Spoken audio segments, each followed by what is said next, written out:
Bienvenue à tous, donc, toutes les personnes connectées dans ce séminaire. Je voudrais remercier tout particulièrement Deborah Nourri et Jérémy Sauvage pour cette séance qu'ils nous offrent. C'est la troisième séance du séminaire de l'humain et je suis ravi que ce soit consacré à la pensée complexe. Je laisse Nathalie présenter plus précisément le séminaire, mais je veux vous inviter à regarder aussi les enregistrements des autres séminaires. Donc, chaque séminaire est enregistré et fait partie d'un projet plus à long terme de constitution, de publicisation, d'échange sur les différentes sensibilités que nous avons dans le laboratoire sur les humanités numériques, différentes et reliées et cohérentes et en relation. Bien, il ne faut pas prendre trop de temps sur l'expression de nos conférenciers. Donc, je laisse la parole à Nathalie Auger, qui est donc la responsable du séminaire et qui a organisé ces séances et je la remercie en passant. Merci beaucoup Bruno et merci beaucoup à nous inviter aujourd'hui Deborah Nourri de l'Université de Montpellier qui travaille au laboratoire Epsilon, Jérémy Sauvage donc qui est avec nous au laboratoire L'Humain. Donc nous sommes très contents de vous présenter la troisième édition de notre séminaire L'Humain, qui a d'abord concerné les appels du 15. Donc, Bruno Boni nous a proposé une première conférence avec les partenaires avec lesquels il travaille sur ces différents projets. Et puis, un projet également très intéressant, Scénoscope, autour des musées et de la médiation numérique et du langage, bien entendu, utilisé dans ces situations avec François Péréa, Lucie Alidière et Isabelle Ilanès. Donc aujourd'hui, vous nous proposez un séminaire qui s'appelle Humanité numérique et pensée complexe. Donc j'aimerais dire Deborah Nourri et Jérémy Sauvage, ainsi que d'autres auditeurs comme Régis Messonnier que je vois à l'écran, font partie en fait d'un réseau de réflexion reliant sans complexité autour de la pensée d'Edgar Morin qui essaie justement de répondre à un certain nombre de défis sociétaux dont bien entendu les humanités numériques et le langage, les langues font partie. Donc aujourd'hui vous allez nous présenter une réflexion à partir de ces problématiques. J'aimerais dire bien entendu que l'objectif à la fois de votre réseau reliant sans complexité et également de ce que nous faisons au laboratoire L'Humain, c'est de travailler dans une perspective interdisciplinaire pour essayer d'avoir justement un regard plus complexe sur des problématiques qui sont liées donc à la fois au langage, aux humanités numériques, aux interactions, au numérique, aux phénomènes d'apprentissage. Donc ça, ce sont les éléments phares que nous travaillons dans l'humain. Donc, écoutez, on vous souhaite vraiment voilà, un bon séminaire et bienvenue à tous les auditeurs. Et nous sommes vraiment très heureux, même à distance, de pouvoir partager ce moment avec vous. Merci encore. Merci Nathalie pour cette introduction. Merci Bruno. Je remercie tout de suite ma co-oratrice Déborah aussi d'avoir accepté de participer à ce séminaire. Alors, pour revenir un petit peu sur la genèse de ces interventions, on a essayé de mettre en place dans l'ensemble de ces séminaires une collaboration avec un membre de l'humain et un membre extérieur, c'est-à-dire de jouer justement sur cette interdisciplinarité et de la mettre en pratique. Et c'est pour ça que j'ai contacté Déborah, puisque on se connaît, et on y reviendra un petit peu plus tard, hein, grâce à ce groupe de réflexion créé par Edgar Morin sur Montpellier, Reliance en complexité, et le fait qu'on soit intéressé par certains objets que nous avons en commun dans nos réflexions, mais en venant de disciplines et d'établissements différents, puisque Déborah est plus sur le versant psychologie et moi plutôt le versant linguistique, et puis il y a Paul Valéry et l'UM finalement ici qui sont qui sont réunis. Et moi, ça me fait bien plaisir parce que je suis, pour des raisons complètement non politiques, mais je trouve que c'est très bien de relier les deux universités de Montpellier dans certains événements comme celui-ci. Alors, les humanités numériques et la pensée complexe, alors évidemment, l'idée n'est absolument pas, le projet n'est absolument pas de recenser toutes les définitions des humanités numériques ou d'expliquer précisément ce que sont les humanités numériques. Je pense que j'y reviendrai un peu au début de l'intervention. On est encore dans une phase collective de réflexion sur toutes ces questions-là. Ce qui est certain, c'est que ces humanités numériques concernent beaucoup plus qu'un domaine particulier et que moi, je vois plutôt les humanités numériques comme un carrefour ou un objet de complexité, justement. Et cet objet de complexité, bah, il s'inscrit ou il s'articule finalement assez logiquement avec cette réflexion autour de la pensée complexe. Alors, Déborah, je ne sais pas si tu veux dès maintenant présenter aussi tes institutions parce que ça peut être important. Oui, bah oui. Oui, je vais présenter aussi le glissement. Alors, effectivement, jusqu'au 31 décembre de l'année dernière, j'étais à Epsilon.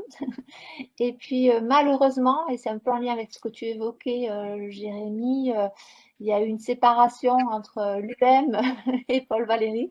Et il n'y a plus de co-tutelle. Donc, j'ai été obligée de revenir sur l'UM, à mon grand regret. Voilà. Pourquoi mon grand regret? Parce que je pense être foncièrement interdisciplinaire depuis toujours et avoir toujours eu justement cette curiosité de l'autre. Alors malgré un parcours un peu atypique, mais je travaille sur les questions d'apprentissage. Et les questions d'apprentissage, mais d'un point de vue de la modélisation mathématique, c'est-à-dire comment peut-on modéliser le processus dynamique et non linéaire et complexe de l'apprentissage. Voilà. Mais j'ai très très vite compris dans le cadre de ma thèse qu'on ne pouvait pas comprendre l'apprentissage sans intégrer l'individu, hein, sans le comprendre dans toute sa globalité. Et je me suis toujours intéressée, j'ai toujours fait le pas de côté. Ce qui est problématique aussi parce qu'on n'arrive jamais vraiment à me saisir. Alors certains des fois me présentent comme sociologue, pas du tout, comme psychologue, pas vraiment. Donc je suis un peu partout. Alors est-ce que je suis nulle part? Je ne sais pas. En tout cas peut-être dans un système complexe et ça me va très très bien. Voilà.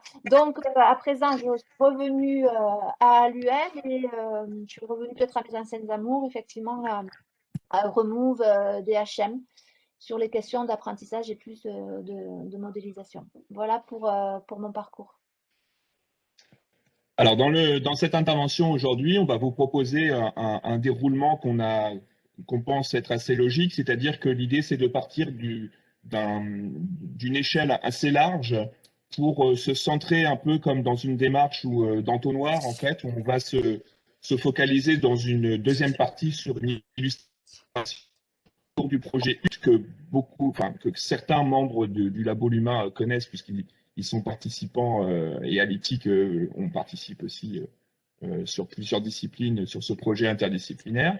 Mais l'idée, c'est vraiment de partir. Alors d'abord sur les questions, donc une fois que l'introduction que je vais terminer, premièrement revenir sur, alors puisqu'on est dans une démarche aussi de quelles sont nos conceptions différentes, hein, de ce qu'on appelle l'humanité numérique aujourd'hui, bah, j'aurai l'occasion de donner mon point de vue en fait là-dessus, puisque avec mon expérience personnelle en tant que chercheur, par exemple, et en tant qu'enseignant, j'ai quand même, ça fait pas mal d'années qu'on réfléchit à la question, notamment sur les questions éducatives, qui sont mes préoccupations depuis plusieurs années également.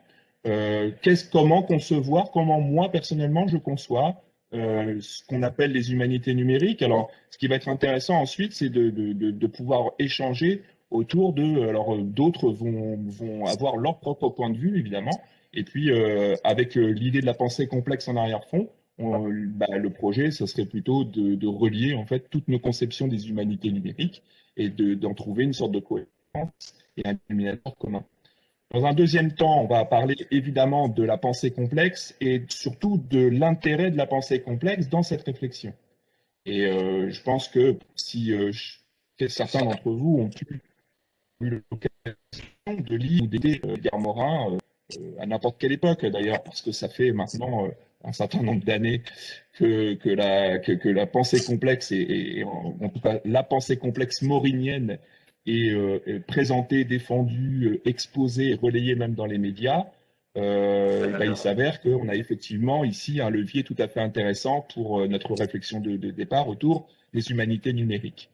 Dans un troisième temps, on va revenir sur un élément de ce qu'on peut appeler la pensée complexe, un argument que Edgar Morin répète et défend assez souvent, c'est celui de l'interdisciplinarité, dans le sens de ne pas s'enfermer dans une seule et monodiscipline pour pouvoir penser un objet complexe. Dans un quatrième temps, on va vous présenter, pour ceux qui ne le connaissent pas et toujours en continuité avec ce qui précède, bien sûr, le fameux projet HUT, qui est un projet tout à fait intéressant, et on finira par un échange en espérant qu'on puisse avoir le temps de partager justement nos opinions et puis de faire des commentaires, de poser des questions. On sera tout à fait ravis d'échanger avec vous tous. Alors, en ce qui concerne les humanités numériques, comme je l'ai dit tout à l'heure dans l'introduction, pour moi, et à force de lire, d'entendre et de voir aussi des tensions qui peuvent exister entre certaines disciplines, ou par exemple certains champs disciplinaires, ce ne sont même pas des disciplines, ce sont des domaines disciplinaires, vont essayer de s'approprier une sorte de paternité des humanités numériques. En fait, on se rend compte que c'est beaucoup plus complexe que ça, très certainement, et que ce soit en fac de lettres et sciences humaines ou en fac en université plus scientifique et technique, on est tout à fait légitime, et je pense que tout le monde est légitime pour pouvoir se dire intéressé par le champ des humanités numériques. Donc pour moi, c'est un domaine en cours de définition, avec une origine quand même anglo-saxonne qui en dit beaucoup, parce qu'il y a une étymologie des mots ici qui est intéressante, c'est le Digital Humanities, et on peut se poser donc la question de ce monde digital, de ce monde numérique. Alors moi, je ne suis pas certain que la traduction soit à 100% synonymique entre le terme anglais et le terme français. Ça, c'est des questions qu'on peut facilement débattre un peu plus tard. Mais en tout cas, il y a cette articulation entre humanité et numérique. Et les humanités, nous, on est une université des humanités, par exemple, à Paul Valéry, les humanités et les sciences de l'humanité ou les approches des humanités sont presque, pour certains collègues, d'ailleurs, j'en connais personnellement, mais je tairai leur nom, mais humanité numérique, ça peut paraître un oxymore pour certains, parce que les humanités font référence à des domaines littéraires qui sont a priori parfois, quand on ne pousse pas trop la réflexion, assez éloignés des aspects numériques qui, eux, vont renvoyer beaucoup plus à une dimension technologisée ou technique, voire même, alors, si on veut rentrer dans certains stéréotypes, informatisés, avec tout ce qui est simulation, modélisation, traitement automatique, enfin, toutes ces questions. Et puis, il y a un troisième point, et c'était pour faire un clin d'œil à notre collègue Florence Rodin aussi, qui avec Déborah, moi et d'autres, fait partie de ce groupe Reliance sans complexité. Florence avait écrit un livre il y a 2 ans, je crois qu'il est sorti, et qui traite du numérique en posant la question, est-ce que le numérique n'est pas une forme de religion, en fait, avec toutes les connotations plus ou moins négatives qu'on peut mettre derrière le terme, dans le sens où le numérique est indispensable et fait partie de la vie courante et de tous les jours, mais il y a forcément aussi le revers de la médaille. Et Florence, par exemple, dans son ouvrage, parle énormément de la question de la pollution numérique, en précisant, et là j'ai encore lu une interview assez récente qu'elle avait faite pour expliquer qu'en 2025, si rien ne se passe, le monde du numérique polluera plus que l'ensemble des avions qui circulent sur la Terre. Voilà. Donc, voilà, il y a un certain nombre de questions aussi qui font que est-ce que le numérique peut être déshumanisé? Les humanités numériques, c'est une forme de numérique ou de monde digital qui devra respecter peut-être des ethos avec des garde-fous et avec un certain nombre de précautions, parce que ce n'est pas parce qu'on peut faire tourner des programmes et qu'on va développer ce qu'on appelle l'intelligence artificielle qu'on peut tout se permettre. Bon.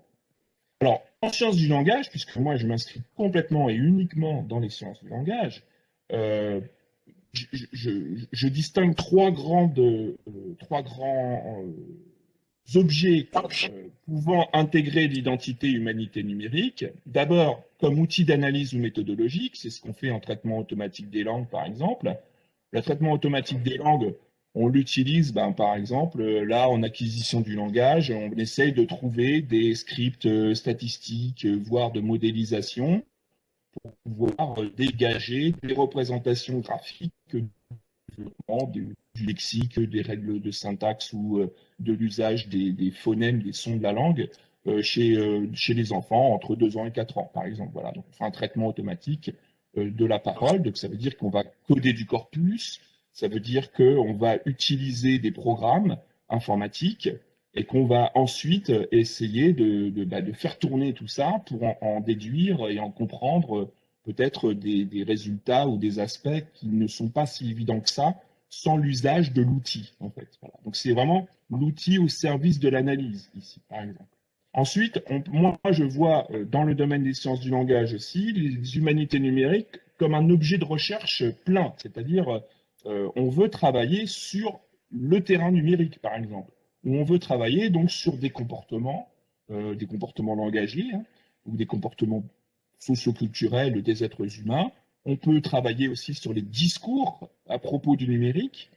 On peut travailler sur les réseaux sociaux, hein, les pratiques d'échange, de communication, les pratiques langagières, les interactions dans des forums de discussion, sur les réseaux sociaux, alors dans les asynchrones par exemple, ou justement, ou alors dans les situations d'éducation numérique, les types d'échanges et la manière dont ces échanges langagiers se construisent dans le cadre, par exemple, d'un forum sur Moodle entre les étudiants ou entre les étudiants et leurs enseignants. Et en période de confinement, on a bien tous conscience, y compris à l'école primaire, au collège, au lycée et puis à l'université, que cette interface numérique va engendrer des pratiques langagières nouvelles sur ces questions-là. Et là, voilà, on a un objet qui constitue justement, qui peut constituer en tout cas, une vraie réflexion pour les linguistes ou en français, on n'a pas trop de mots, mais les linguistes ou les linguistes, ceux qui font de la linguistique appliquée également. Et puis le troisième point, moi je le vois et je m'en sers aussi de ce point de vue-là, c'est comme un cadre de pensée interdisciplinaire. Et c'est là qu'on va se rapprocher maintenant de cette histoire de pensée complexe ou de pensée proche de ce qu'a développé Edgar Morin. C'est-à-dire que si on sort des sciences du langage, mais en même temps, en tant que linguiste, on n'est absolument pas heureusement condamné à ne rester que dans le domaine des sciences du langage, on va pouvoir aller voir du côté de la sociologie, du côté de l'anthropologie, de la psychologie.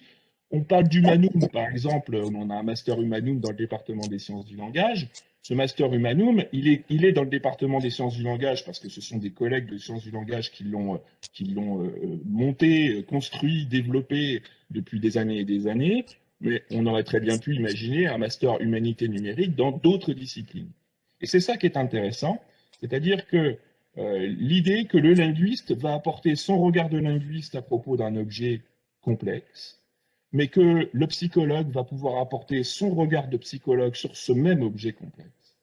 Et que si on fait le tour de l'ensemble des disciplines qui peuvent apporter leur propre regard, leur propre cadre théorique, leur propre méthodologie, leurs propres épistémologies, et bien si tous ces gens-là, au lieu de rester chacun dans leurs étages, leurs bureaux, voire leurs établissements ou leurs unités de rattachement, commencent à échanger et à réfléchir ensemble sur tout ça, ben voilà comment on peut lancer une sorte de dynamique ou impulser une sorte de dynamique pour une réflexion collective sur tous ces projets-là.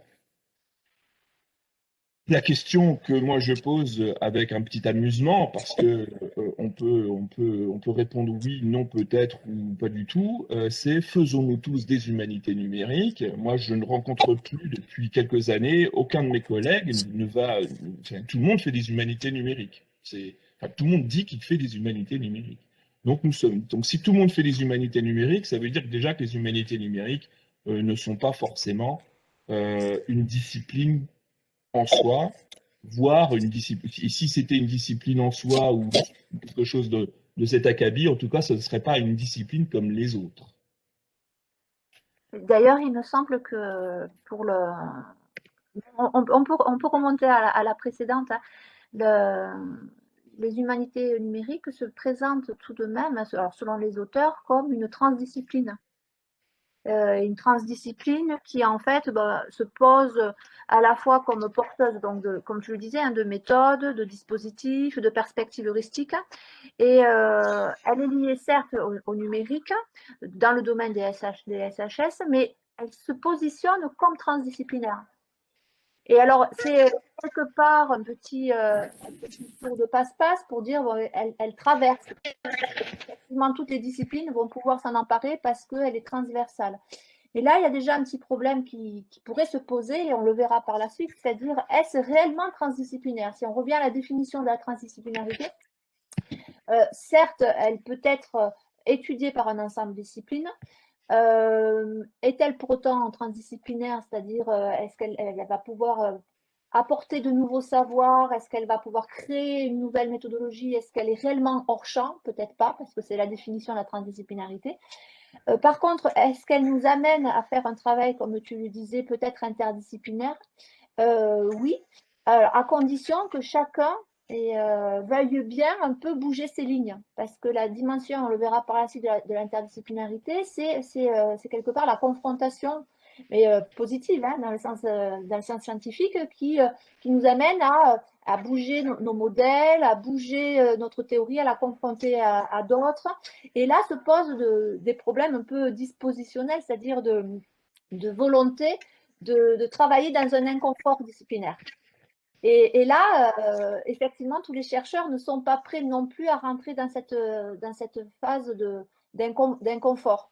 Alors, peut-être, peut-on dire, pour être plus humble et déjà être sur un bon chemin, on peut traiter l'humanité numérique de façon pluridisciplinaire. Déjà, c'est-à-dire, il y a cet objet et comment chacun peut le traiter, et ce sera déjà un très très bon travail, avec une visée peut-être interdisciplinaire. Mais soyons modestes aussi, parce que ce travail d'interdisciplinarité, il est véritablement inconfortable, très, très difficile à mener. Et on le verra par la suite, le projet HUT, entre autres, travaille sur cette question-là. Voilà ce que j'avais à vous dire sur ce point de l'interdisciplinarité. Un petit exemple peut-être, puisque moi je l'ai vécu depuis une trentaine d'années maintenant, c'est la question de l'acquisition du langage chez l'enfant, le développement du langage chez l'enfant. Historiquement, on épistémologise très très bien le XXe siècle qui a fait en sorte, sans le vouloir, mais en tout cas c'est le constat qu'il y a des psychologues, la psychologie s'intéresse au développement du langage de l'enfant, la linguistique, les sciences du langage s'intéressent au développement du langage chez l'enfant, mais avec une sorte de barrière plus ou moins hermétique pour les séparer, avec des champs, des cadres théoriques complètement différents, des méthodologies complètement différentes. Et même aujourd'hui encore, ce n'est pas si simple, même s'il y a des tentatives, de travailler en interdisciplinarité un même objet, alors que cet objet est développé de façon tubulaire finalement par deux disciplines qui ont des raisons historiques de ne pas trop collaborer encore aujourd'hui. Et c'est ça qui rend les choses plutôt indélicates et un petit peu embêtantes pour pas mal de collègues. Et même Alors dans maintenant, même dans le cas de l'humanité, et alors quand il est question que les humanités rencontrent les sciences dites plus technologiques, là se posent encore d'autres problèmes, parce qu'il y a des problèmes véritablement d'identité. Et certains peuvent croire qu'effectivement, il y aurait un glissement du qualitatif vers le quantitatif. Et ça attise des peurs considérables. Donc, exactement. Maintenant, donc, on va développer dans ce deuxième temps l'intérêt de la pensée complexe, mais je pense que déjà, on a déjà avancé pas mal de pions hein, pour montrer que effectivement la pensée complexe. Alors, quand on dit la pensée complexe, pourquoi je dis pensée complexe, ou Déborah va utiliser le terme aussi, c'est par rapport à ce qu'on appelle la complexité, ou ou les théories de la complexité. Bon. Morin n'est pas l'unique penseur de la complexité. Il a développé sa propre vision de la complexité. Et justement, cette propre vision, les termes qu'il utilise sont ceux de la pensée complexe. Et donc, quand on parle de la pensée d'Edgar Morin, on vaut mieux parler de pensée complexe plutôt que de complexité, puisque complexité, ça peut renvoyer à beaucoup de choses, parfois un peu différentes sur le plan philosophique également. Donc la pensée complexe plus que la complexité, avec au cœur de cette articulation, ce qui fait qu'on a appelé que Edgar Morin a appelé le groupe reliance en complexité. C'est ce terme de reliance en fait qui est fondamental. Là, je pense que Déborah, tu vas pouvoir développer des choses sur cette question-là, sur la reliance. Oui, donc la reliance, Edgar Morin le dit aussi assez précisément. Ça ne vient pas de lui, hein, ça vient de Boldebal, un de ses amis belges, qui est sociologue et qui justement a présenté la nécessité de revenir à la reliance au regard de la déliance actuelle. C'est-à-dire, au départ, d'une façon ontologique, nous sommes reliés. Hein, nous sommes reliés à la mer. Alors lui, il l'explique au travers du premier lien. Et la vie n'est que déliance, hein, avec cette nécessité à un moment de revenir et de recréer le lien. Et alors ce lien-là, il se situe à différents niveaux. Hein. Il se situe au niveau social, mais il se situe aussi au niveau intérieur. Et il se situe aussi, ce lien, au niveau plus planétaire, moi dans le monde, moi par rapport à l'autre, mais à l'autre et l'autre le cosmos. Et donc il y a tout ce lien à recréer qui est absolument nécessaire et qui rentre dans la complexité, puisque la complexité, hein, la définition même, c'est complexus, c'est tissé avec. Et donc, nous sommes tous liés par des phénomènes d'interdépendance. Et donc, il est question de recréer ce lien pour recréer notre identité, le moi dans le tout, et revenir à la citation de Pascal, il est impossible de concevoir le tout sans les parties, et les parties sans le tout, effectivement. Exactement.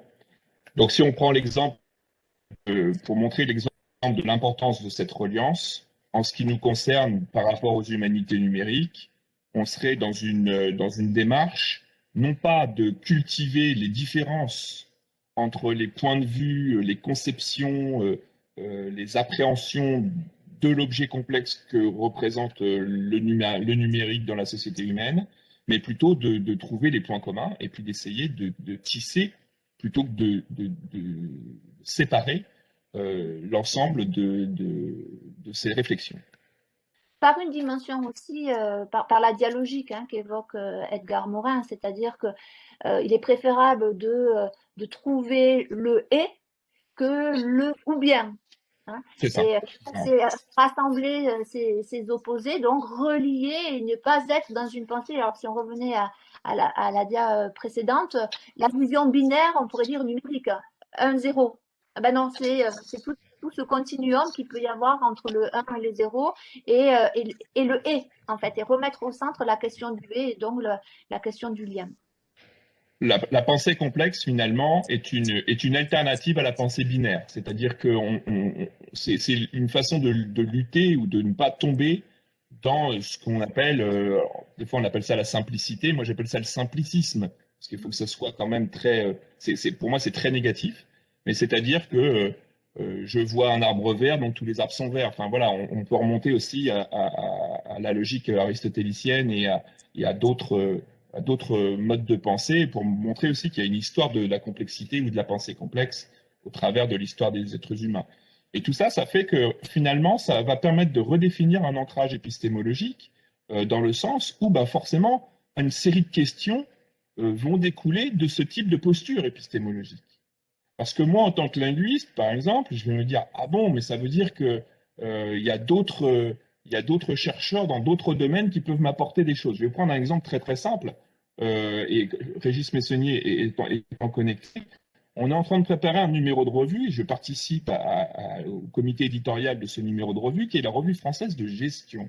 Et quand même, donc les sciences de la gestion, c'est la 6e, je crois, section du CNU. C'est absolument pas dans mon domaine. Et donc, je suis amené à travailler avec des gens dont c'est la spécialité. Ben, je vous garantis que c'est d'un enrichissement personnel, intellectuel, et sur d'autres plans psychologiques ou affectifs aussi.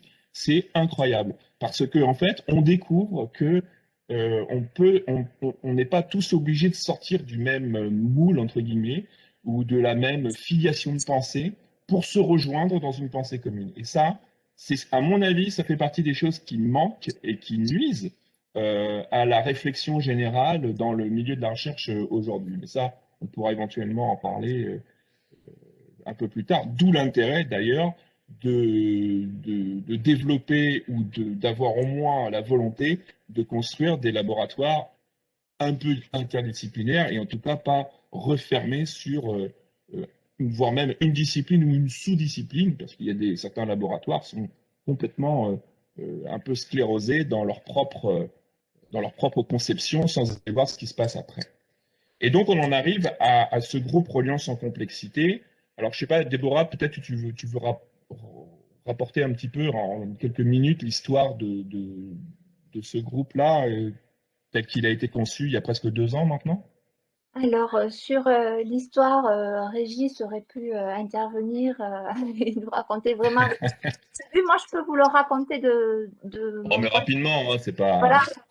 C'était une volonté d'Edgar Morin, effectivement, parce que lors de son arrivée sur Montpellier, les Mauriniens sont tout de suite rapprochés de lui, sont allés le voir, ont pris rendez-vous, et il n'avait de cesse de dire ah, j'aimerais bien monter un réseau, que tous on se retrouve, que toutes les disciplines, mais même aussi pas justement les universitaires, hein, mais que par exemple, là, je pense à une direction d'école, des personnes qui sont impliquées au niveau de la cité, puissent se retrouver au travers d'un groupe. Et puis, quelques mois après, effectivement, on a eu l'annonce, voici un groupe qui se monte. Et on a caractéristique justement de recevoir des universitaires, pas uniquement.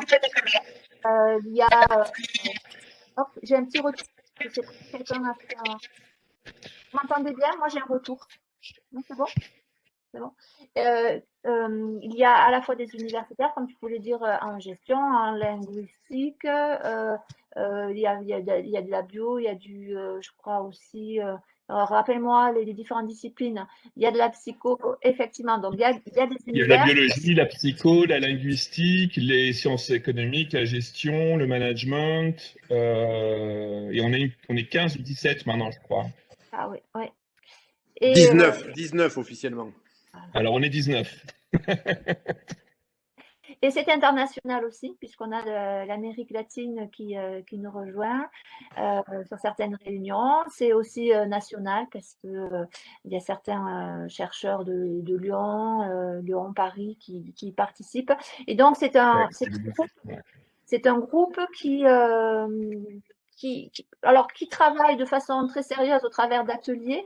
Nous avons des ateliers bien précis, des ateliers d'intérêt, mais aussi dans un cadre de publication. Aussi, hein, la publication nous relie, de répondre à des appels aussi qui nous permettent de faire vivre la question de la complexité. Nous avons parfois la chance, effectivement, d'avoir une intervention d'Edgar Morin lorsqu'il est en forme, lorsqu'il n'a pas de soucis de santé. Voilà comment s'organise ce groupe. Est-ce que tu voudrais apporter d'autres détails? Non, allez voir, enfin, si vous tapez Reliance en complexité sur Google, vous pouvez tomber sur le site internet et vous pouvez télécharger les bulletins. On fait un bulletin mensuel d'information. Donc, chaque mois, il y a un tuto, voilà, il y a un éditorial, toujours très spécifique. Et donc, le dernier a été écrit par Jérémy. Donc, chaque fois, un membre du groupe s'empare de cette lettre mensuelle avec les actualités. Et puis, un regard aussi sur l'actualité grâce à la pensée complexe, au travers de la pensée complexe. Et aussi l'intervention artistique, parce que il y a du travail artistique aussi avec des billets d'humour dessinés par un des membres du groupe qui est biologiste. Si je peux juste rajouter quelque chose, Déborah. Vas-y. Alors, ça peut paraître des points de détail, mais je pense qu'ils ont quand même leur importance. Bon, premièrement, bon, il est clair que la personnalité d'Edgar Morin a joué énormément en termes d'attractivité. Bon, et maintenant, le groupe a, je pense, atteint sa vitesse de croisière, enfin une vitesse de croisière, il y en aura d'autres. Mais ce qui est important, c'est déjà de souligner que les gens de ce groupe ne se connaissaient pas avant. Moi, je ne les connaissais pas, donc par des jeux de réseau, d'interaction, de liens faibles entre des individus, ben, disons que ça a été l'occasion de faire connaissance. Donc, on s'est retrouvés un peu lors de la première réunion, tous à faire état de la manière avec laquelle on était arrivé à un point de réflexion sur nos propres carrières, nos propres travaux, qui nous avaient amenés par différents cheminements à nous intéresser à la pensée complexe. Et l'autre point que je voulais souligner, c'est que je pense que c'est un élément qui est partagé par les membres du groupe, c'est que les liens les plus forts que nous développons, ce ne sont pas avec des gens de notre sérail disciplinaire. Alors, moi, je suis en sciences de gestion et je dirais le travail le plus étroit que je fais, ce sont avec des gens qui sont en biologie, avec Jérémy, avec Déborah, avec des gens qui sont pas du tout dans mon domaine. Et l'enrichissement, il est à ce niveau-là. Mais alors, ce qui ne veut pas dire que, et c'est comme ça que du moins qu'on entend l'interdisciplinarité, que l'interdisciplinarité ou la reliance, on va dire, cherche à faire fi ou à remettre en question les logiques disciplinaires. Hein. Les logiques disciplinaires, elles ont leur intérêt, et puis le progrès scientifique et technologique depuis le 19e siècle, c'est quand même fait au travers de ces disciplines-là. En revanche, ce qui est intéressant, c'est effectivement ces notions de lien entre nos disciplines respectives et d'être capable d'appréhender les choses effectivement dans leur complexité, ce qui fait que la pensée complexe est avant tout un état réflexif, un schéma mental à avoir, plus qu'une méthode de travail à proprement parler sur la manière d'opérer l'interdisciplinarité ou de faire face à la complexité. Donc, merci Régis pour ces précisions. Voilà, et puis c'est évidemment... alors, on ne fonctionne pas en auberge espagnole, hein, parce que, bon, bien sûr, quand on a un Edgar Morin en tête d'affiche, bon, ben, ça attire beaucoup de curieux. Donc, on ne travaille pas en auberge espagnole. Les gens qui participent, c'est parce qu'ils ont un intérêt, mais aussi parce qu'ils ont quelque chose à apporter. Donc, là, il y a on est en lien avec la communauté de la complexité en Amérique latine, avec un collègue argentin. Je suis en lien aussi avec la même communauté en Espagne. Là, nous avons quelqu'un qui rentre, qui fait partie d'une université canadienne et qui est intéressé là aussi. Donc, j'en profite aussi pour faire un appel. Hein, c'est-à-dire si parmi vous, il y a des gens qui sont intéressés pour voir, tester dans quelle mesure ils peuvent avoir un intérêt à coopérer avec nous, vous êtes les bienvenus. Merci Régis pour toutes ces précisions, effectivement. J'ai vu que tu avais mis le lien dans le chat du site, donc c'est pour ceux qui sont intéressés, n'hésitez pas à cliquer pour aller voir.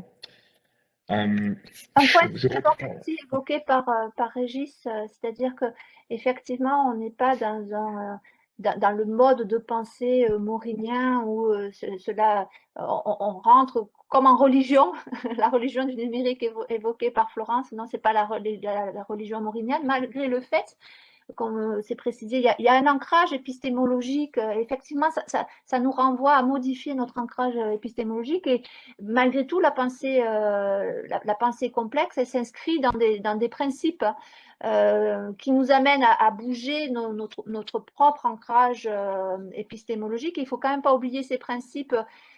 On pense en systémique, assurément. Notre pensée, elle devient aussi hologrammique, c'est-à-dire qu'on considère que le tout est dans le tout et qu'il y a une forme de fractalité, c'est-à-dire qu'on arrive à voir se redéployer les différentes formes à différents niveaux d'organisation. Il y a aussi la boucle rétroactive dont parle beaucoup Edgar Morin, dans cette dimension d'auto-organisation, qui va un peu plus loin avec la boucle récursive, hein. C'est-à-dire qu'en plus, il y a une véritable autoproduction. Et ce lien vraiment très important entre autonomie et dépendance, c'est-à-dire qui renvoie à cette interdépendance entre les individus et entre les éléments ou individus, hein, peu importe l'objet, est très très importante. Cette dimension de dialogie aussi, hein, donc qu'on évoquait précédemment. Et encore un autre point, c'est dans les principes de la pensée complexe, c'est la connaissance de la connaissance. C'est-à-dire, ce n'est pas rester dans notre confort qui est de développer du savoir, mais c'est de comprendre aussi comment connaître le développement de la connaissance. Et ça demande un véritable travail introspectif du chercheur, mais quelque part aussi de l'humain et de l'humanité qu'il y a en nous, qui est très très important dans le cadre de cette pensée complexe. Donc c'est à la fois quelque chose de scientifique, mais aussi, je pourrais dire, de transformation personnelle. C'est-à-dire qu'on appréhende le monde différemment et on appréhende la collaboration aussi à l'autre différemment. Et c'est pour ça que quand on est dans la pensée complexe, effectivement, on a cet élan vers l'autre. Parce que nécessairement, je suis interdépendant dans ma discipline scientifique d'autres disciplines. Donc, je vais aller voir comment elles fonctionnent. Je vais rentrer en contact avec elles et je vais avoir ce regard curieux que Edgar Morin appelle l'extra-disciplinarité. C'est cette curiosité pour l'autre qui est essentielle dans la pensée complexe. Ouais, en fait, on peut presque dire qu'il y a une posture méta en fait sur ce qu'on fait en tant que chercheur. Il y a ce besoin de conscience de la conscience aussi. Hein, il y a la connaissance de la connaissance qui doit passer par la conscience de la conscience. Mais tout ça, ce sont des titres hein, de travaux ou d'ouvrages de Morin. En gros, il y a aussi, enfin pour moi, ce que je trouve assez important, c'est que c'est presque, c'est le fond et la forme. C'est-à-dire qu'il faut qu'on soit raccord. Notre manière et Voilà. moi je le vis enfin, en interagissant avec Déborah, avec tous les membres du groupe, et puis peut-être même avec d'autres, parce que j'espère aussi que ça va faire des émules aussi, que ça va nous permettre de nous transformer, entre guillemets, mais c'est-à-dire d'avoir une posture au quotidien dans la relation à l'autre, d'avoir ce mode pensée complexe finalement qui devient c'est simplement avoir on peut parler d'humanisme, on peut parler il y a des tas de mots qui existent déjà comme ça, mais qui finalement, dans le milieu universitaire, n'est pas forcément la dimension la plus exacerbée, je dirais, des comportements de certains collègues. Et donc, bon, voilà, donc on essaye d'appliquer, enfin, de mettre en pratique ce qu'on dit et ce qu'on pense, tout simplement. Bon, c'est comme toutes les philosophies, je pense aussi, ou comme tous les points de vue philosophiques. On en arrive au troisième point. Donc là, on a déjà pas mal parlé de cette interdisciplinarité. Alors évidemment, notre point de vue, ou en tout cas notre posture, elle est celle d'une nécessité. C'est-à-dire que comment faire autrement? Alors comme l'a dit Régis aussi tout à l'heure, il faut bien préciser que il n'y a pas du tout, il n'y a pas d'apologie hein, dans ce qu'on va dire ou dans ce qu'on a déjà dit. Les disciplines doivent exister et comment faire autrement. Hein. Je veux dire, moi, je suis pour la défense du CNU donc et de ses sections, et heureusement que moi, je serais bien mal en point. Et à force de travailler en interdisciplinarité, on se rend compte qu'on a bien besoin d'avoir des disciplines, ça c'est certain, mais ça n'empêche pas de travailler sur la porosité et de favoriser les échanges entre ces disciplines. Et qu'il y a certains objets de pensée, certains objets de réflexion, qui, pour moi, me semblent absolument, pour qu'on puisse les traiter, en fait, on n'a pas le choix que d'avoir une approche complexe, donc une approche interdisciplinaire notamment. Sinon, on n'en fera jamais le tour et chacun va développer son petit truc dans son coin et ce sera un peu dommage, en fait. Et là, j'en arrive à ce que, alors c'est pas moi, hein, encore une fois, je reprends aussi ce que dit Edgar Morin dans moult discours, livres et toutes ses interventions quasiment.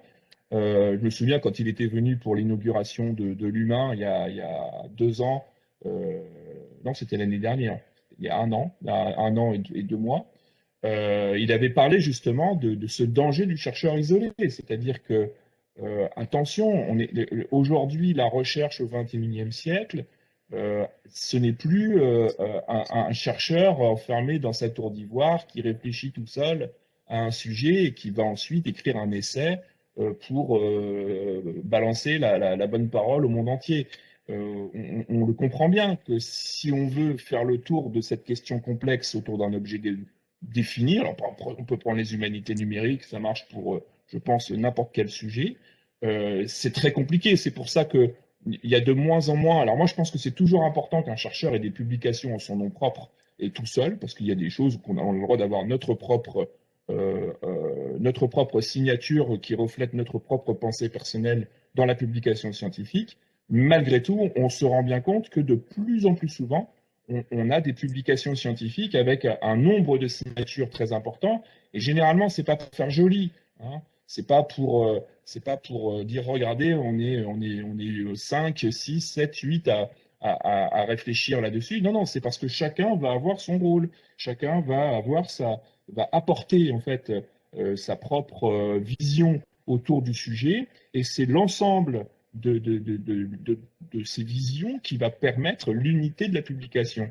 Et aujourd'hui, quand on va sur HAL, par exemple, on constate que les collaborations scientifiques sont de plus en plus nombreuses, y compris les collaborations entre les disciplines. Parce que pour les disciplines, on va avoir à peu près la même chose, c'est-à-dire un isolement de certaines disciplines. Même dans les disciplines, il y a des sous-domaines qui vont des fois avoir du mal à se parler. Et je ne parle pas pour des raisons psycho-affectives entre les personnes. Hein. Ce n'est pas pour des raisons de personnes.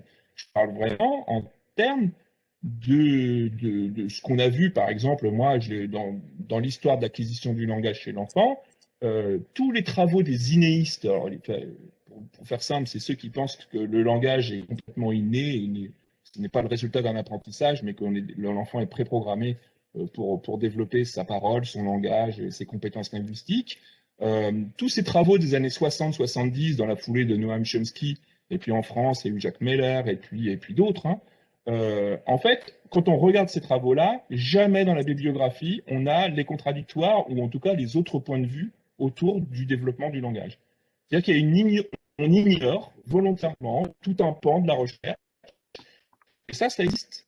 Il y a des tas de gens dans n'importe quel domaine. On le voit en sociolinguistique. En sociolinguistique, il y a des sous-groupes. Et ils ne vont pas citer les autres parce qu'ils ne veulent pas citer les autres. Vous voyez, des choses comme ça.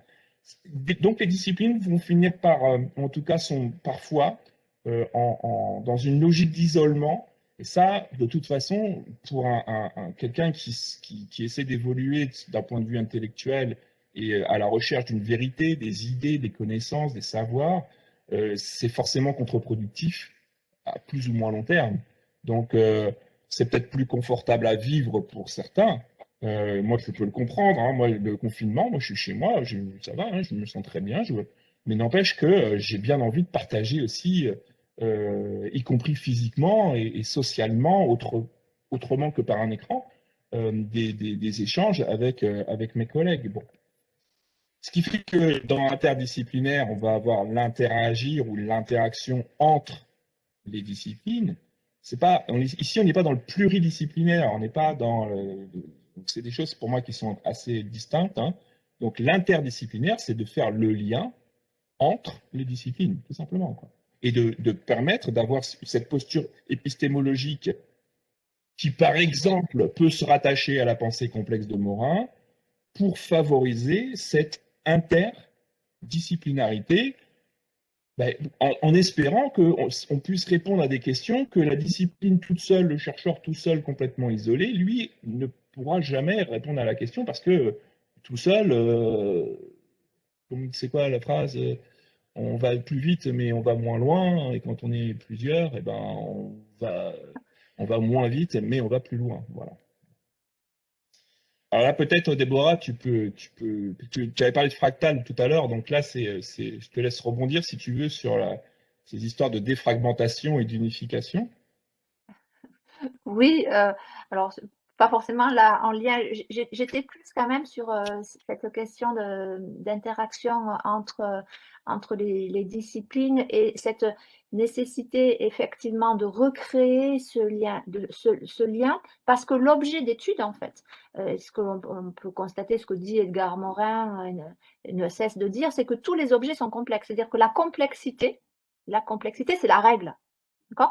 Et le simple, c'est vraiment quelque chose qui est presque aberrant. Il n'y a rien de simple, tout est complexe en fait. Mais pour pouvoir appréhender cette complexité, de par notre cher héritage qui est de l'ordre de l'inconscient collectif maintenant, hein, l'héritage cartésien, c'est pour comprendre quelque chose, il faut justement le diviser, le fragmenter et avoir une idée claire et distincte. Donc, nous avons cet héritage cartésien qui est très, très fort. Donc, je dis même de l'ordre de l'inconscient, qui fait que nous sommes toujours dans une fragmentation, dans une division. Et comprendre un objet complexe, parce que tous les objets sont complexes, d'accord, ben, ça nécessite justement de défragmentiser et de réunifier au travers de quoi? Ben, au travers justement de la collaboration entre les disciplines. Et ça, c'est un point qui est essentiel. Alors, justement, là, tu l'as passé, la discipline indisciplinée. Alors, ça demande effectivement aux chercheurs d'être indisciplinés. Indisciplinés dans le sens où ne pas rester dans les rails, hein, c'est-à-dire un peu le mauvais garçon ou la mauvaise fille, on le dit moins ça pour les filles, la mauvaise fille ou le mauvais garçon de sa discipline, c'est-à-dire oui mais je vais quand même voir ce qui se passe à côté malgré le CNU, malgré les quelques qualifications, ça rend effectivement des carrières un peu plus difficiles, mais tant pis. Moi, c'est l'objet qui m'intéresse, c'est indiscipliné aussi dans le sens, je sors de ma discipline. Je fais ce pas de côté, hein, je suis sur la frontière. Et ça, c'est une posture qui est essentielle pour comprendre justement la complexité d'un objet d'étude. Voilà. Et alors, peut-être que tu peux passer sur le tableau suivant. Tu l'as, Jérémy. Hop, reclique peut-être encore une fois pour faire apparaître. Voilà. Et vous avez ici un petit tableau alors qui se veut exhaustif. Excusez la prétention. Hop, il faut remonter. Reviens, c'est pas grave. C'est la technique. Hein. Voilà. C'est bon là, c'est bon. Voilà, c'est celui-ci. Voilà. Ce petit tableau, en fait, se voudrait exhaustif. Mais si vous connaissez une autre forme, un autre préfixe, on l'accueille avec grand plaisir. Mais bon, suite à vraiment une méta-analyse de la littérature, on a pu voir donc toutes les formes de collaboration disciplinaire. Bon, la monodisciplinaire, là, effectivement, il faut aussi parler de ce qui n'est, enfin, du zéro pour pouvoir parler du reste, c'est-à-dire quand il n'y a pas de collaboration. Mais vous avez là, par la suite, tout un ensemble de collaboration. Alors, autant au niveau de la structure, c'est-à-dire scientifique, comment on travaille, fonctionnel, mais aussi en termes de disposition. Alors, la confusion, là, vous pouvez le voir, il y a quand même une confusion qui est assez courante entre pluridisciplinaire et interdisciplinaire. Voilà. Quand on regarde la littérature, pluridisciplinaire renvoie à plusieurs disciplines, travaillent autour d'un objet de recherche. Ouais. Proposé par une discipline. Donc, c'est-à-dire qu'il y a un chercheur qui arrive avec un problème et effectivement, il y a un ensemble d'autres chercheurs qui vont travailler autour du problème d'une discipline. Donc, c'est un interchamp communicationnel, d'accord, avec alternance des perspectives. Très bien, on avance déjà dans la compréhension de l'objet et c'est vraiment une démarche, c'est l'une des premières démarches qui est très, très, très importante. L'interdisciplinaire, comme je vous le disais précédemment, il y a une stratégie d'interpellation et véritablement de confrontation et de conflit. Alors, quand on parle de conflit scientifique, on est dans une dimension positive, mais tu le disais précédemment, Jérémy, c'est-à-dire que nous sommes aussi des humains. Et la confrontation psychologique n'est jamais bien loin. Et effectivement, le travail en interdisciplinarité, c'est aussi des affinités. On ne peut pas enlever l'humain, le chercheur humain, parce que l'inconfort de l'interdisciplinaire va faire qu'on va être remis en cause dans sa méthode, remis en cause dans son regard, mais on peut être même aussi se sentir, c'est plutôt se sentir remis en cause dans sa compétence. Et là, vous voyez bien qu'en tant qu'universitaire, ça pose d'énormes problèmes de reconnaissance. Donc, l'interdisciplinarité, elle est quelque part déjà douloureuse, elle est difficile à mettre en place. Donc, on s'annonce interdisciplinaire, mais on l'est déjà très rarement. Alors, quand on parle de transdisciplinarité, ici, vous avez la définition, hein, on est de l'ordre du hors-champ, on est par-delà. Alors, on est au travers, bien entendu, on est entre les disciplines, mais on va au-delà de la discipline. On est quelque part dans la création d'un nouveau cadre de savoir avec, alors, cet impératif d'unité de la connaissance. C'est-à-dire que on parviendrait à comprendre cet objet-là avec une connaissance qui serait unifiée. Vous voyez bien que le parcours, il est très très long et qu'il y a une forme de confusion entre ces différentes dimensions qui peut gêner. Pourquoi? Parce que lorsqu'on ne se positionne pas bien dans ce cadre collaboratif, eh bien, le fonctionnement collaboratif est impacté. Et si on n'a pas connaissance, effectivement, que lorsqu'on est dans l'interdisciplinaire, il va y avoir de la confrontation, il va y avoir des difficultés, alors on n'est pas à même d'anticiper les problématiques purement humaines, hein, mais qui sont présentes et qui feront que le projet va pouvoir continuer ou tout simplement avorter. Et donc, vous voyez, dans les différents, je ne vais pas toutes les passer, mais il y a de l'ordre aussi de quelque part de la disposition, le fameux indisciplinaire, hein, d'Edgar Morin, les 2 niveaux que je vous évoquais.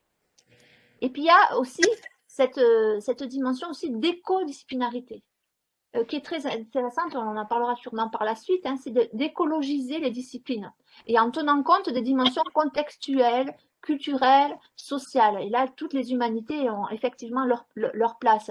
Et intégrer justement le contexte de la discipline. On ne peut pas comprendre l'objet sans comprendre l'histoire, l'évolution de la discipline, ce qui est donc très important. Et aussi, autre point, la fameuse dédisciplinarisation qui renvoie à la destruction de la discipline. Il y a toute une tendance qui est de déconstruction. Oui, à un moment, il peut être intéressant de déconstruire sa discipline. Hein. Et donc, je reviens à ce que tu disais, oui, je suis inscrite dans ma discipline, et pour pouvoir aller voir l'autre, à un moment, il y a un processus qui n'est peut-être pas définitif de déconstruction de sa propre discipline, pour pouvoir avancer, pour pouvoir aller à la rencontre de l'autre. Elle peut être temporaire, ou certains la déconstruisent tellement qu'ils vont dans une autre discipline. Ce processus, quelque part, de vie et de mort, pour revenir à l'ouvrage d'Edgar Morin, est omniprésent également dans la science. Donc voilà, vous avez ces différents éléments qui renvoient à des modes de fonctionnement, à des dispositions au travail interdisciplinaire. Sachant que, là aussi, c'est toujours la limite de la classification. La classification enferme, elle discipline. Voilà, donc là, je vous présente un tableau qui discipline. Mais en réalité, eh bien, on n'est jamais complètement interdisciplinaire. Regardez le tableau de droite, il y a des logiques floues dans les systèmes. C'est-à-dire que on peut s'inscrire dans un projet qui est apparemment pluridisciplinaire, mais de par la rencontre humaine et de cette volonté de vouloir travailler avec l'autre, je vais commencer à bouger mes propres lignes. Et donc, je vais tendre vers une interdisciplinarité. D'accord ? Je vais être dans un système de convergence. Mais on peut s'afficher purement pluridisciplinaire et puis, fin de compte, basculer très très vite vers une dimension qui sera plutôt, alors la flèche n'est pas allée suffisamment loin, mais qui va virer vers le monodisciplinaire. Donc, il faut concevoir aussi ce travail collaboratif comme un système dynamique et non linéaire. Et ça, c'est très, très important. Donc, quand on est dans un projet pluridisciplinaire, oui, on l'affiche pluridisciplinaire, mais il faut accompagner cette dynamique-là parce que la dynamique, parce qu'elle sera non linéaire, va nous faire évoluer dans des chemins qui ne seront pas forcément ceux qui étaient attendus. Et ça renvoie à une problématique qui est importante, c'est chronophage. Et c'est énergétivore. Ça pose de véritables problèmes de collaboration. Mais pour autant, faut-il abandonner? Alors, je suis une convaincue, et Jérémy et Régis, et vous tous sûrement, je suis convaincue que la peine, justement, en vaut la chandelle. Voilà. Alors maintenant, on va passer à l'illustration finalement de ce qu'on vient de dire pour essayer justement de faire cette reliance entre les humanités numériques et la pensée complexe chez Morin. Et là, je vais laisser Déborah expliquer, puisque c'est elle qui est vraiment impliquée, bah, par rapport à moi en tout cas, dans ce projet. Alors, pas que, hein, c'est-à-dire parmi votre groupe, il y a Laurent Fauré, il y a aussi François Pereira qui sont très impliqués dans le projet 8 et peut-être d'autres Je voulais que. dire entre nous deux, c'était toi la plus impliquée. Voilà, c'était. Voilà. Mais donc, dans ce projet HUT, il y a effectivement Paul Valéry, hein, et l'UM travaille main dans la main avec Paul Valéry et avec votre laboratoire également. Donc, il y a 13 laboratoires et plus de 60 chercheurs. Tu peux appuyer sur hop, un petit clic. Donc voilà, on fonctionne sous forme de work package. Et donc ces work packages, il y en a certains qui se positionnent comme monodisciplinaires. Ouais. Et d'autres qui ont effectivement cet intérêt à travailler avec l'autre. Donc, on peut être sur des questions de gouvernance des données. La question de la donnée est très importante avec la loi RGPD. Les questions de performance numérique, le rapport à l'objet connecté. En fait, la question, c'est l'usage des objets connectés. C'est-à-dire, il y a des étudiants qui rentrent dans un appartement, d'accord? Donc, il y a toute une opération de casting. Et ces appartements, on les appelle les cohuteurs. Dans cet appartement connecté, on va recueillir leurs usages et comment ils vivent dans cet appartement. Voilà le principe de HUT. Donc, ils sont baignés dans un environnement numérique. Alors, environnement numérique qui évolue aussi, hein, parce que là, on en est à la troisième année. On va préparer le casting pour la 4e année. Et donc, au fur et à mesure des années, l'appartement a développé aussi sa dimension plus numérique, d'accord? Et donc, on recueille à la fois les questions de bien-être et de mal-être, les questions d'usage, les questions de positionnement dans l'environnement. Là, par exemple, vous avez un work package qui à la fois intègre l'archi, intègre aussi Remove et le sol est truffé de capteurs. Et on a l'évolution des cohuteurs en temps réel, c'est-à-dire leur déplacement dans l'environnement. Donc, tout de suite, vous voyez bien l'intérêt qu'il peut y avoir à observer l'individu dans son rapport à l'environnement et quelque part dans ses affordances, c'est-à-dire comment il interagit avec son environnement. Hein. Donc, il y a vraiment des questions de recherche qui sont très, très fortes et qui sont portées par une seule discipline ou par plusieurs disciplines. Voilà pour le projet. Tu peux passer à l'autre, revenir à la diapositive. Et alors, vraiment, la question fondamentale, tu peux cliquer encore une petite fois. La question fondamentale, c'était, ça émane d'un chercheur en sciences techno, hein, qui est Alain Foucaran, qui travaille à l'IUS, qui travaille dans les capteurs. Et son idée fondamentale, c'était comment définir les contours de l'appartement du futur dont on ne voudrait pas pour l'occupant de demain. D'accord? Alors, il a pu constater qu'effectivement, la question du numérique posait problème. D'accord? Et il y a les détracteurs, hein, il y a les véritables détracteurs et il y a les pros. Et aucun de ces communautés-là arrivait à trouver un terrain d'entente. Et pourtant, lui, voyait bien un terrain d'entente possible. Donc, en fait, il a mis en place ce programme-là pour que justement, on ne soit pas sur de l'opinion, hein, parce que ça reste quand même de l'ordre de l'opinion à l'heure actuelle. Et pour qu'on travaille réellement d'un point de vue scientifique, avec la méthodologie scientifique, avec nos cadres théoriques, avec aussi toutes nos spécificités disciplinaires pour mieux comprendre ce qu'est le numérique. Et voilà l'intérêt. Donc, vous avez la présentation de ce petit article, un appartement témoin des limites de l'habitat connecté. Voici véritablement la volonté de ce programme HUT. Alors, dans ce programme HUT, il y a une autre recherche qui est un peu la recherche dans la recherche, c'est-à-dire qu'il y a une recherche que je dirige qui concerne l'étude du travail interdisciplinaire dans un groupe, dans un programme qui se dit pluridisciplinaire. Donc, on étudie comment la collaboration se fait dans ce programme dit pluridisciplinaire. Et d'ailleurs, qui se dit pluridisciplinaire ou interdisciplinaire, donc même en termes de positionnement, c'est pas très clair. Donc, on étudie ce positionnement-là et on essaie de voir comment la collaboration et la science se fait en cours. Comment les chercheurs s'organisent au travers, entre autres, des principes de la pensée complexe, où on observe effectivement des phénomènes de récursivité, on observe les interdépendances entre les différents acteurs, entre les différents chercheurs. On regarde aussi la dimension hologrammique, c'est-à-dire aux différents niveaux d'organisation, le pilotage, les différents work packages, c'est-à-dire est-ce qu'il y a des formes de comportement qui sont identiques ou pas.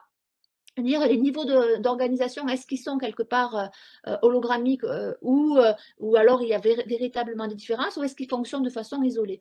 Voilà, donc la question de l'interdisciplinarité est étudiée dans le cadre de HUT.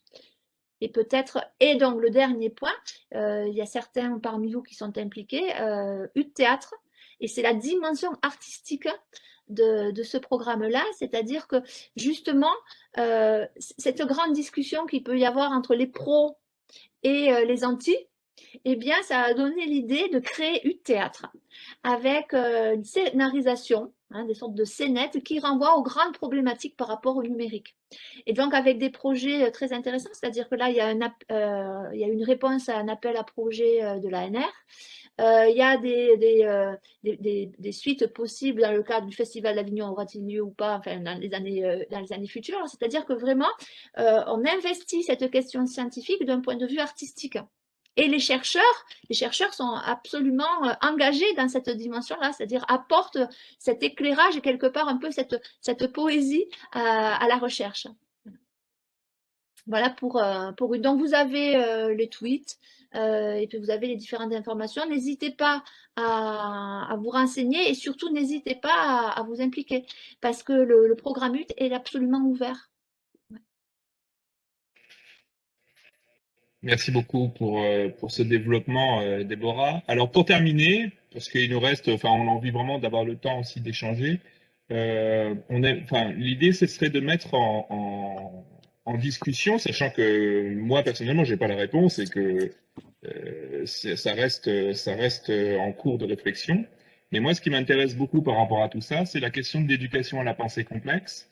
Et Edgar Morin avait sorti en 2001 sous l'égide de l'UNESCO déjà, les 7 savoirs nécessaires à l'éducation. Donc là, je vous ai mis les 7 savoirs. Hein. Les cécités de la connaissance, l'erreur de l'illusion, les principes d'une connaissance pertinente. Enfin, vous allez lire, vous pouvez lire tout ça. Affronter les incertitudes, je pense qu'on est en plein dedans avec la Covid. L'éthique du genre humain, l'éthique du genre humain, à mon avis, c'est aussi quelque chose qui devrait permettre de voir différemment, notamment le projet HUT, là par exemple, il y a toute cette dimension éthique qui effectivement est assez fondamentale. Non pas, alors vous voyez, le point de vue, et je pense qu'on partage ça avec pas seulement Déborah et moi, et je pense qu'on est beaucoup à partager cette vision-là des humanités numériques. L'idée, c'est pas de faire l'apologie du numérique et comme tu disais tout à l'heure, de s'enfermer dans une opinion finalement, ou dans une croyance, moi je dirais aussi. C'est forcément bien, c'est le progrès, tout est bien, vive. Enfin voilà, il y a forcément une réflexion que l'on doit mener. Et en tant que chercheur, je pense que c'est absolument indispensable. D'où cette dimension méta aussi que toi tu mènes, Déborah, sur ce projet interdisciplinaire. Une dimension absolument. Je veux dire, l'histoire des sciences et techniques du XXe siècle nous montre bien que la découverte de la fission nucléaire a eu des dommages et des effets négatifs par la suite. Enfin, essayons d'anticiper aussi, et ça fait partie des objets de pensée que doivent, à mon avis, enfin comme moi en tout cas, j'essaye d'avoir en ce qui me concerne. Favorisons l'éducation numérique qui peut avoir des tas d'intérêts pour justement mettre en relation et faire accéder au savoir et aux connaissances des élèves et des apprenants qui, dans d'autres circonstances, par exemple, n'ont pas la possibilité d'aller vers ces savoirs et ces enseignements. mais pas à n'importe comment, mais pas à n'importe quel prix. Et essayons aussi d'anticiper sur des choses qui sont quand même relativement prévisibles. Je veux dire, la question de la pollution du numérique, c'est quelque chose de prévisible. On connaît tous les data centers, on connaît tous. Enfin, je veux dire, aujourd'hui, en plus, c'est très difficile de dire qu'on ignore quelque chose. Je pense que les hommes politiques ne peuvent plus dire qu'ils ignoraient quoi que ce soit. Et c'est bien pour ça qu'on est dans une.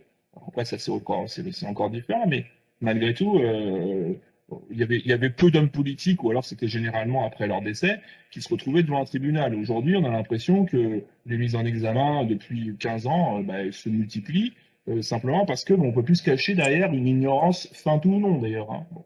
Alors, la question de l'éducation à la pensée complexe, voilà, c'est un des aspects que Morin propose pour changer l'éducation en vue de construire une société un petit peu plus humaine, hein, tout simplement, et puis un peu plus en phase avec la réalité complexe du monde dans lequel on vit.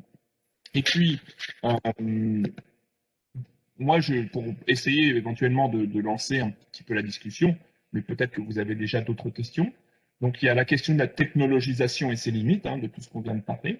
Et puis, la place pour la réflexion du chercheur. Quelle place pour la réflexion du chercheur? Parce qu'il y a aussi la question en ce qui nous concerne.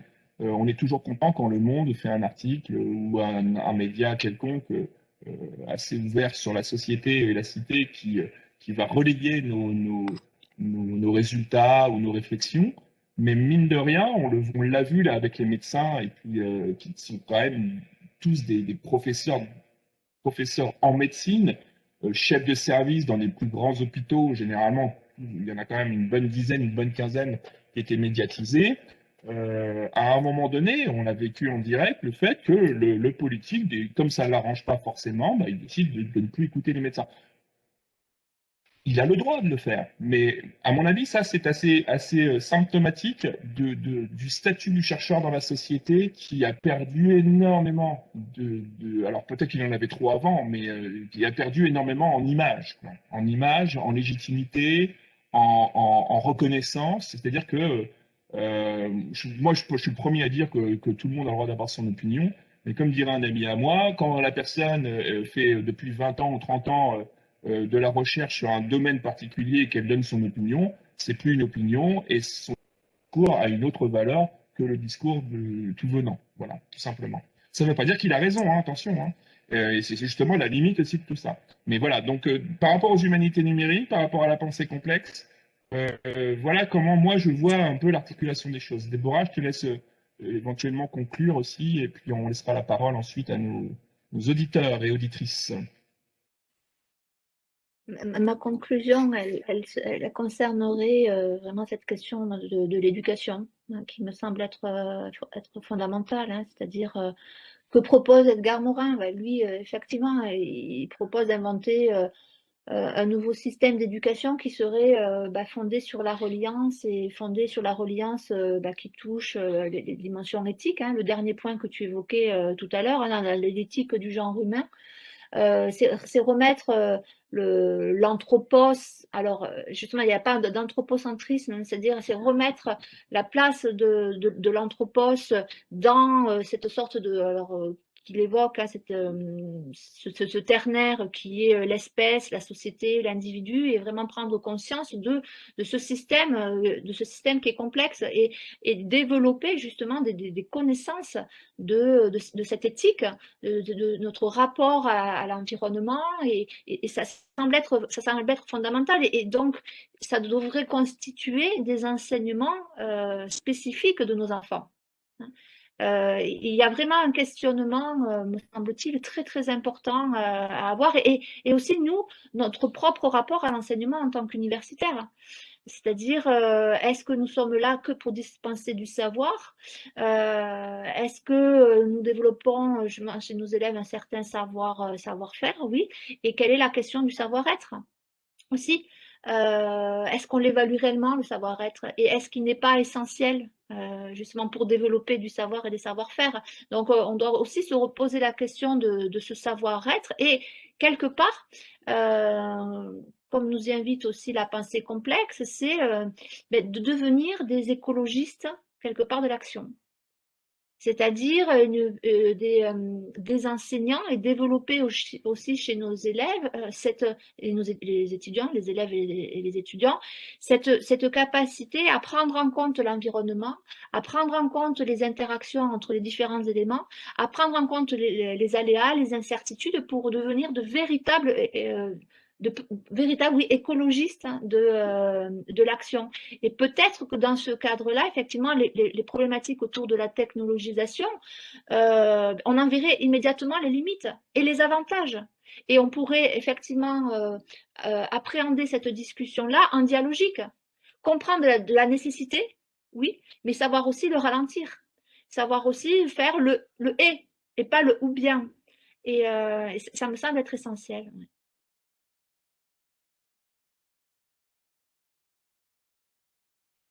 Hop. Voilà, merci beaucoup pour votre attention. Je redonne la parole à Bruno ou Nathalie. Oui, merci je, pour votre exposé très intéressant qui a bien montré justement l'interdisciplinarité à l'œuvre même entre vous finalement. Donc je vais laisser la salle.